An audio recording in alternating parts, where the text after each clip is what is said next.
आता असं आहे की पक्षाचं नाव वेगळं, काम वेगळं करताय, पदाधिकारी आहे. तुम्हाला शोभतं का असं बोलणं? निवडणूक होऊन विधानसभेची 1 वर्ष झालेले आहे. आता दुसऱ्या वर्षात पदार्पण 5 वर्ष या ठिकाणी मी आमदार म्हणून काम करत आहे.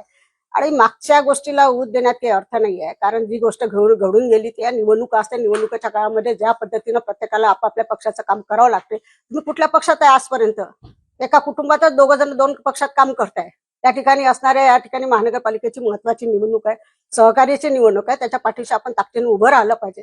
आणि या ठिकाणी ह्या दाम्पत्य आपण बघताय की बायको वेगळ्या पक्षाचं काम करते, नवरा वेगळ्या पक्षाचं काम करते. ज्या ठिकाणी असणाऱ्या आपण ज्या पक्षाच्या नेते म्हणून काम करतात, मुख्यमंत्र्याच्या बाजूला उभं राहून या ठिकाणी प्रचार करतात आणि त्याच ठिकाणी जाऊन त्याच इथे आपला नवऱ्याचा पक्षाचा उमेदवाराचा प्रचार करता, तिथे सभेला जात नाही.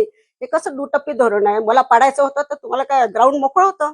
कोणाला कुठे काही सांगितलं नव्हतं इथे जाऊ नका, तिथे जाऊ नका. मी सन्माननीय अजितदादांच्यावर विश्वास असणारा राष्ट्रवादी काँग्रेस पक्षाचा पक्ष आहे. त्याच्यावर माझा सन्माननीय अजितदादांवर विश्वास आहे. 2009 मध्ये 2004 मध्ये सन्माननीय अजितदादांनी मला या ठिकाणी दिली होती, मी निवडून आली होती. 2019 मध्ये सन्माननीय अजितदादांनीच मला काँग्रेसमध्ये जायला लावलं होतं, काँग्रेस पक्षाच्या ह्याच्याने. आणि 2024 मध्ये सुद्धा सन्माननीय अजितदादांनी मला तिकीट दिली आणि मी निवडून आली. आता निवडणूक संपल्यावर आता महानगरपालिकेची निवडणूक आहे. तुम्ही त्या पद्धतीनं प्रचार करा ना. मला पाडायचं उभं राहायचं. आता पाहू ना 2029 मध्ये काय होते.